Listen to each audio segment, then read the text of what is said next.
You're smart, you're successful, but when it comes to love, you find yourself overthinking every text. You are chasing people who are not choosing you. And deep down, you are tired of pretending that you're fine. Because the truth is that you're actually not broken.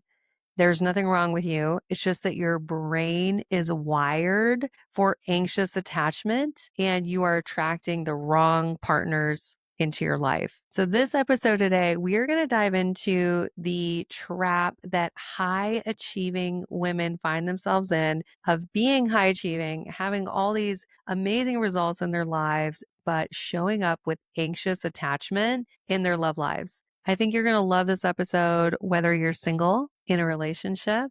Maybe you're someone who's been on a dating hiatus. You've sworn off dating and you're taking a break. This episode is going to really, really help you understand what's really going on and why career success can sometimes be correlated with struggling in love. Okay. Because there are so many amazing, beautiful, highly successful women who have incredible careers, but then when it comes to relationships, they find themselves not getting the results that they deserve. So today's episode, we're going to unpack the myth. Why is this happening?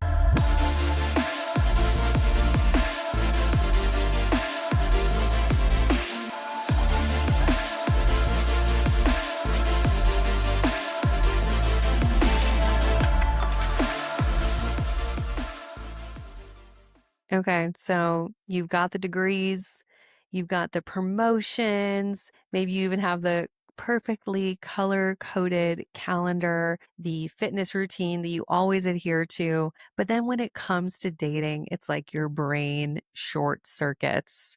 You are, incredibly successful in work, but when your dating life is not going the way you want, when you are not getting that reply right away, the person's not texting you back, you find yourself obsessing over what went wrong, what could have you done differently, and it ends up feeling so draining and so exhausting. And then you're like, well, why would I even give any energy to this part of my life? I'm so successful in my work life and in my career.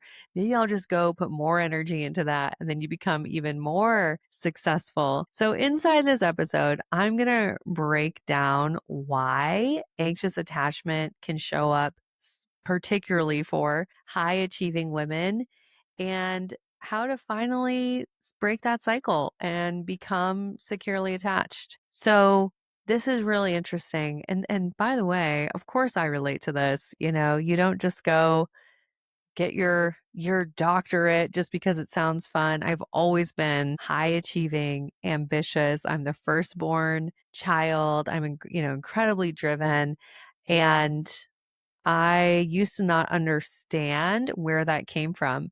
But the deal is that when we have, this is the first thing I want to break down for you, when we have early attachment woundings, maybe we're having experiences where we're experiencing emotional neglect. Maybe we have caregivers that are not as attuned to us, or we don't feel fully emotionally safe in our relationships, right? This can lead to perfectionism and over functioning, kind of that belief of I'll be loved when, right? As long as I'm successful, if I become successful enough, then I'll be enough. So it can lead to all this over functioning, over performing, and then we get all of this achievement, right? Whether you're like me and you're going for the advanced degree, or you're moving up in your career, and maybe you're even investing really intentionally, and you have this incredible life. Maybe you even have some financial stability, wealth, and you're looking around and you're going, oh my gosh, I'm so successful in my career. Why am I struggling in my relationships? And if people looked at you from the outside, they would guess, oh, she's so grounded. She's so securely attached. She has everything figured out, right? But what they don't know is those same woundings that were driving you to overachieve and push and have the perfectionism and go after the big career, those same woundings are also showing up in your intimate romantic relationships. And that core belief that you're not enough, that you're not worthy of love, that you have to earn love, that you have to prove your worthiness, those beliefs that made you super successful and drove you in your education and drove you in your career, those beliefs are actually sabotaging your love life, right? So I think I want to just pause. If you're feeling like this is some tough love, I'm giving you so much compassion. I can relate to everything that I'm saying. If you're relating to this, I want you to know you can absolutely change this. We'll get to that. Um, and I just want you to understand that this is normal. This, if you want to call it the success trap, right? That trap of overachieving, overperforming, and then really struggling in your romantic relationships. This happens to so many people, and I think what I see is women will come to me, and men too, they'll come to me and say, every other area of my life is so great. I've got some great close family relationships. I can travel the world. I have these amazing friendships. I have people that I can totally depend on. But why on earth can I not get my dating life right? And I'll tell you why. It's because of that anxious attachment, right? It's because of the insecure attachment. The same wounds that drove the overachieving are now sabotaging you in your love life. So I want you to understand this, that anxious attachment will hide itself as busyness, goals, achievement, vision boards. We can seem like we're so productive and we're so driven and we're, really, really going for it. But that can actually be anxious attachment in disguise, right? It's all about, where is the drive coming from? If at the core, and for most people, this is a subconscious core wounding that they're not aware of. But if at the core, it's, I'll be happy when, I'll be good enough when, I just have to achieve these things, and then I'll know that I'm worthy of love, right? If that's at the core, then all of that busyness, all of the goals, all of the achievement, it is just a band-aid. It is just something that you can have temporarily. And if you're believing that, oh, I get my validation, I get my worthiness out of achieving, then of course, having those goals, working towards those goals, hitting them, having the validation of people go, oh my gosh, I can't believe you did that. What that is doing is it's putting that band-aid on your worthiness wound. The band-aid goes on the worthiness wound, but guess what? It never actually fixes it. It's not the surgery, it's the temporary fix. You're trying to fix a core wounding by doing something outside of yourself, by achieving.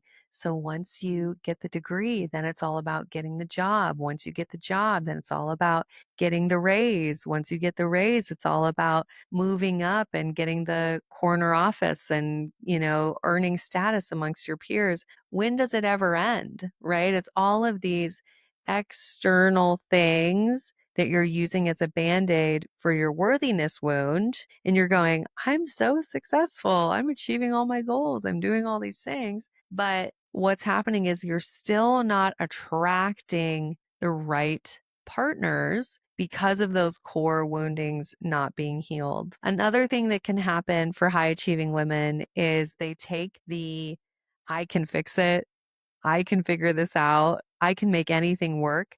They take that giftedness, that ability to work harder, that ability to become a chameleon, morph themselves, become whatever someone needs. They take that sacred ability and they use it in partnership, and they start overworking themselves in their relationships and, quote unquote, trying to make it work. And I see this so often with successful women. It's like, you're so highly capable, you're so successful, you're also emotionally intelligent and good at tuning in to the emotions of others. And you can be your partner's therapist and their personal trainer and their job coach and maybe even a spiritual source for them, right? You can be all these things to your partner because you're just so good. so good at figuring everything out. And what does that do? It ends up being incredibly draining. It ends up building so much resentment. And eventually you get burnt out on the relationship, the resentment grows, and you want out of the relationship, right? So these are some of the things that you experience when you're showing up as that high achieving, anxiously attached partner. And I want you to remember this. I'm going to whisper it to you. You are not broken. You just learned that you need to earn love instead of just allowing yourself to receive it.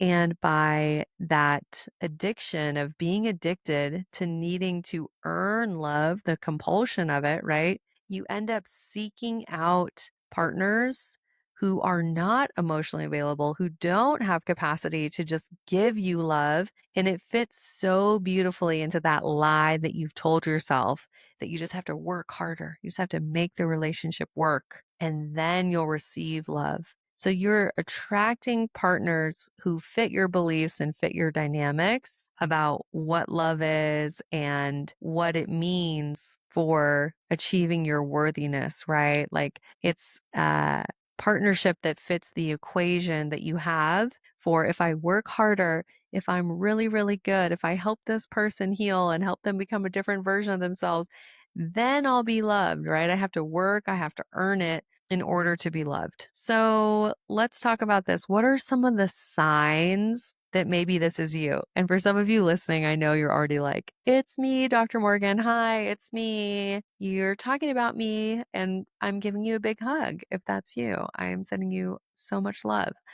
Um, some other signs, though, in case you haven't already identified yourself, if you are craving connection. You have this deep longing for connection, but you're simultaneously so afraid of rejection. You really, really want to be close. You really, really want connection. And you also don't want to be rejected. And sometimes this can make anxiously attached people almost appear avoidantly attached. Like they might appear avoidantly attached on the surface, like pulling away, not engaging, but it can just be how the anxious attachment is showing up. And it's that fear of rejection. Other ways that this shows up is you're going to be dating down. Okay. If we're fearing rejection, and I don't mean that in a derogatory way. You are going to be choosing partners where you go, oh yeah, this person would never in a million years leave me. They worship me, right? This person is you're choosing people based on the probability that they won't leave you. All right. That's another way it shows up. This is a tough love episode. Man, take a deep breath, sit down, get a glass of water, breathe in, breathe out.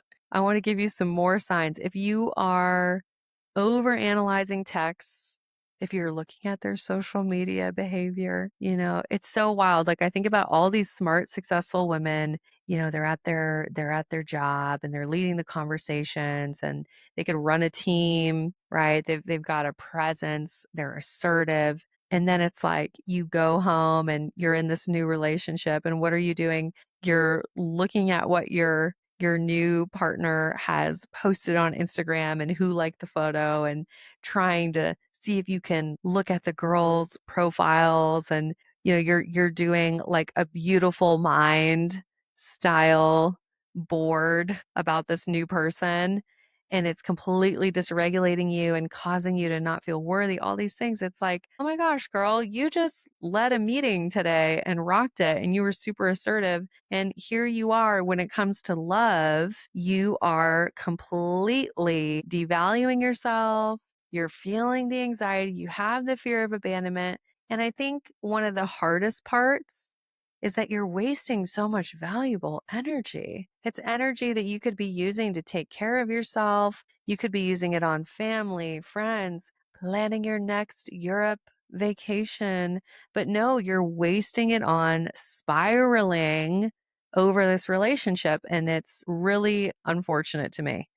Ask me how I know about this, right? I used to do all of these things. Other signs of anxious attachment is you will take on the emotional labor and you're going to over function in the relationship. So, any tough conversations, defining the relationship, moving the relationship along, holding the space for all the conflict conversations, you are doing the emotional labor, the heavy lifting of the relationship, and you're doing it by yourself. Another sign, and obviously this is something that I talk about so much on this podcast, is that you are only attracted to emotionally unavailable people. And it could be sneaky emotional unavailability. It could be the kind of unavailability like, oh, they've been separated from their spouse for 6 months, but the divorce isn't fully finalized. They haven't gone to therapy. They haven't processed the demise of their marriage, but they say that they're really ready. They really want to be with you, right? Like, um, obviously, that's very different from someone who is separated, has worked on it, and they've processed things and they are more emotionally available. There's a huge variance, but emotional unavailability can be sneaky. Somebody can seem emotionally available on paper, but if they haven't actually done the inner work, then they're not, right? And then I think another sign with anxious attachment is confusing a dysregulated nervous system, the butterflies, the crazy amounts of sparks, the intense magnetic pull. You're confusing that for attraction. And then when that is not there, you're going, I'm just not into this person, right? If they're emotionally available, they're showing up, they're expressing their interest, and you're like, I'm just not into them. So it's another sign that you're showing up with anxious attachment. I want you to remember this. If love is feeling like a roller coaster, if you're walking on eggshells, if it's feeling completely unpredictable, right? And you're like, oh, this is like the best romance movie I've ever seen, right? If it's good enough for the movies, then it's a really strong sign that instead of this being romance or a crazy connection, this is actually nervous system dysregulation and intermittent reinforcement patterns in the relationship, meaning your brain is getting these unpredictable hits of dopamine and it's getting these high amounts of dopamine at certain times, the high highs, and then other times it's not getting anything at all. And this intermittent reinforcement, which by the way is the same type of reinforcement we see in gambling addicts, but this intermittent reinforcement is being confused by your brain to be equal love, to equal physical attraction and compatibility, when in fact it is actually nervous system dysregulation, instability, and insecure attachment. So if love feels like a roller coaster, it's not love, it's nervous system dysregulation. All right, so we've talked all about this. We've nailed the problem, why my super successful girlies are still finding themselves really struggling in their dating lives. This goes out to all the doctors, the lawyers, the nurses, even, the teachers, the people who have really shown up in their careers and they've been successful and they know that they're good at what they do, but they're still struggling in their dating lives, right?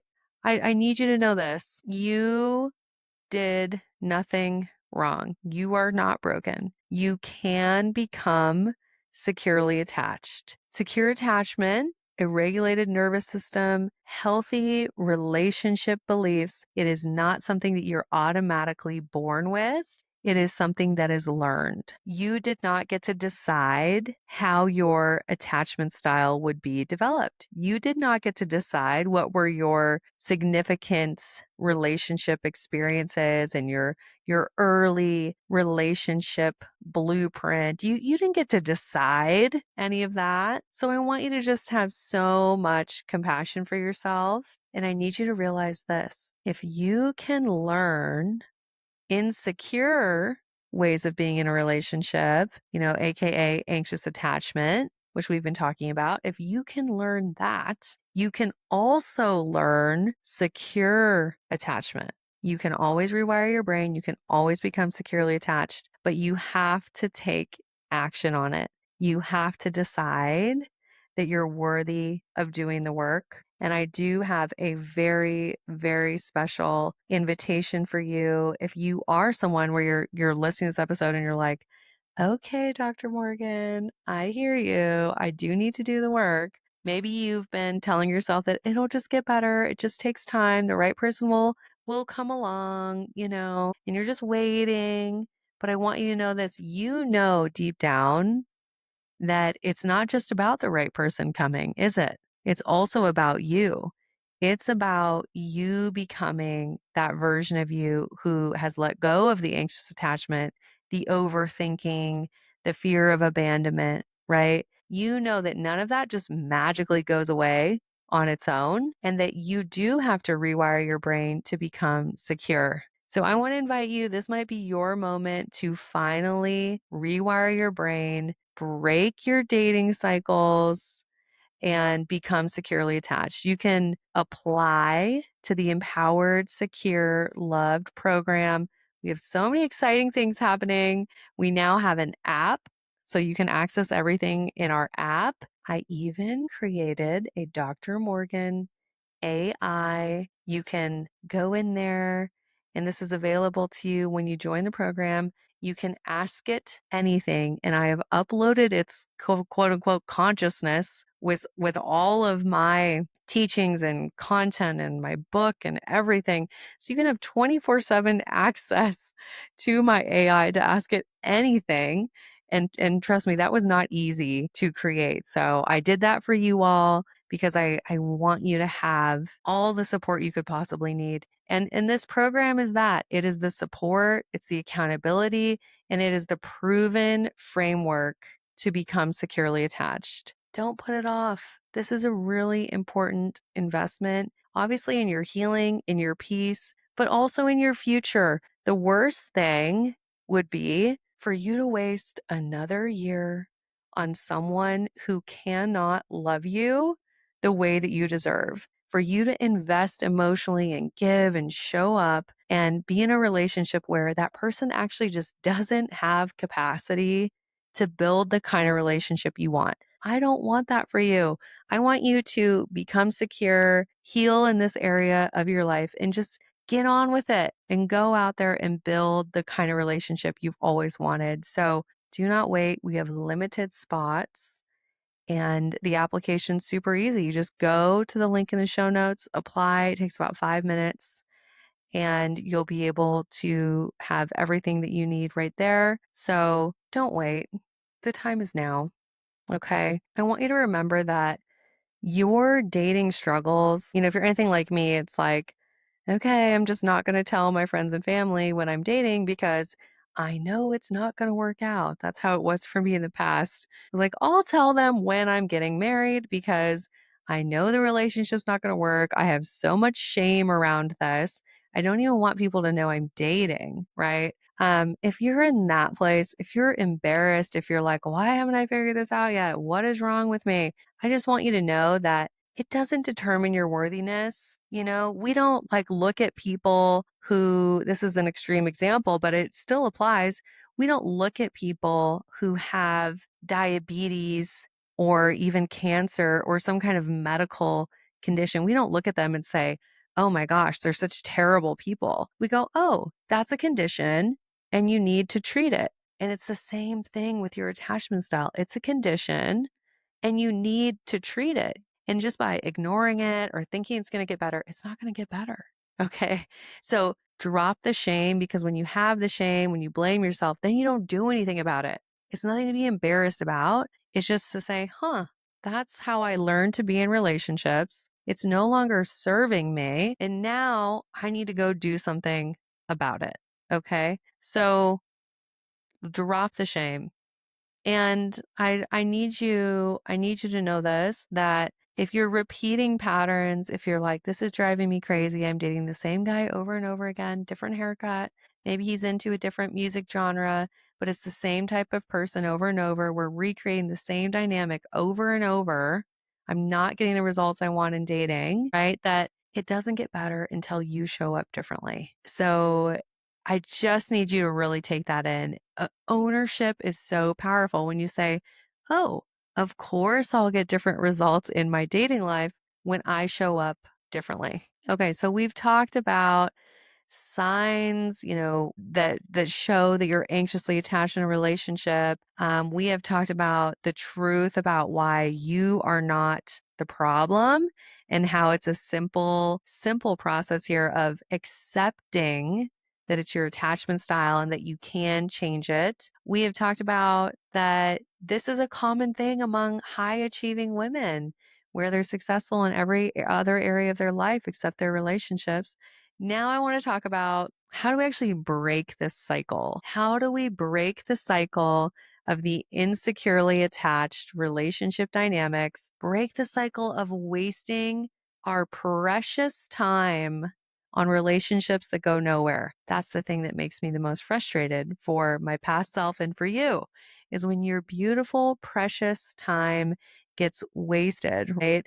And it's never truly wasted, right? Because we're always learning, we're always growing. I don't believe it's ever truly a waste, but I also think that we get to break the cycle. We get to once we learn the lesson, let's not learn the lesson 57 times, okay? Like let's say, that didn't work out. That wasn't very healthy. Let me learn the lesson. Let me do something different, okay? So how do we actually break this cycle? The breaking of the cycle starts with awareness, which, if you're listening to this show, especially this episode, my goodness, the tough love episode, then you are probably aware. You probably have some awareness. You're familiar with how early childhood relationship experiences and significant relationship experiences can impact your relationship blueprint, your attachment style, can cause you to have really unhealthy dating patterns, and how you have to really intentionally do the internal work to change that, right? So it starts with that awareness. And I think with awareness comes so much peace when we can get to that place of, okay, I know I need help. I know this needs to change. Even if you haven't changed anything, just the act of admitting that you need to change and you know that you will, that you've drawn a line in the sand and you've said, I am going to change. Just by doing that, you're going to start feeling better. Okay. So the next thing that I want you to think about when it comes to how do we break the cycle is that we have to really, really get good at slowing down our emotional investment. So if I have anxious attachment, I'm this high achieving woman, but then I find myself out on this great date and I really, really like this person, it would be incredibly easy for me to overly emotionally invest because of my fear of being abandoned, my desire to have close intimacy, my desire to feel like my partner and I are the same. There's such a pull for codependency with anxious attachment. I want to bond with you. I want to bond with you so deeply that we sort of feel like one person. And then I know you're not going to leave me, right? So all of those factors makes it super, super easy to invest really quickly. So part of breaking the cycle, you have to learn how to slow down.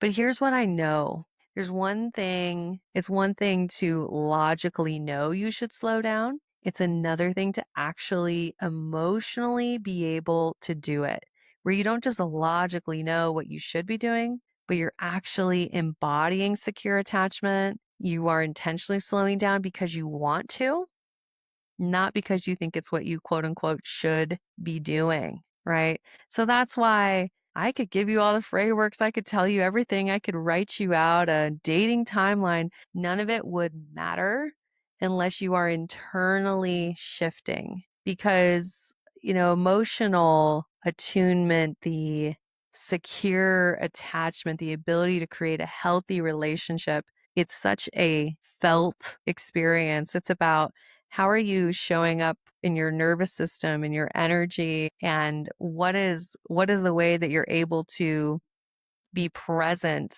with a partner, right? That is not something that you can just use some tips and tricks and change some behaviors. And then, oh, all of a sudden it's going to feel different. You have to learn to embody secure attachment, slow down the investment.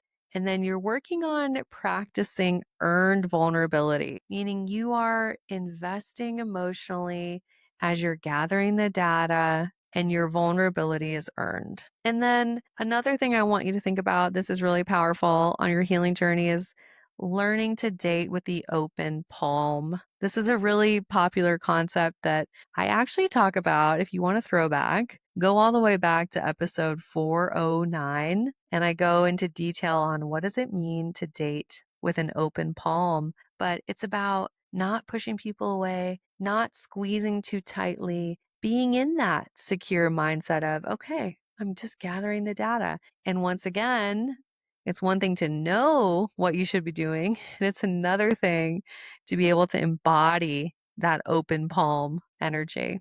And then finally, I would have you think about this is if we're anxiously attached and we have all the career success, but then we don't have the relationship, but we have all these beliefs about, oh, relationships are impossible.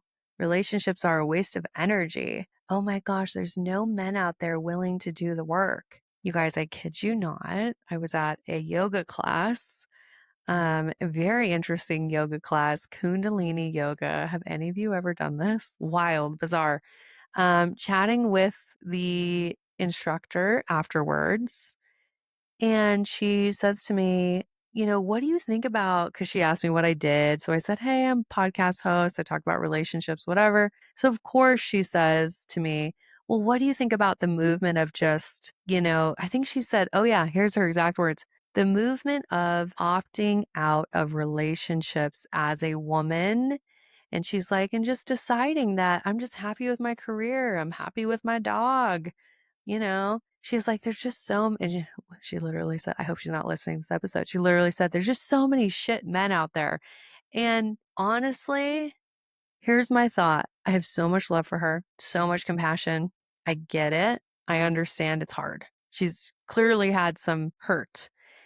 And I think that it is unfair to yourself to cut yourself off from partnership just because of beliefs about certain people not having capacity, not being able to have the kind of relationship that you want to build. Because guess what? I know there are people out there who would be so excited to build a relationship with her, people who are emotionally available, who want to build the type of relationship that she would want, right? But she's cut herself off. She's opted out.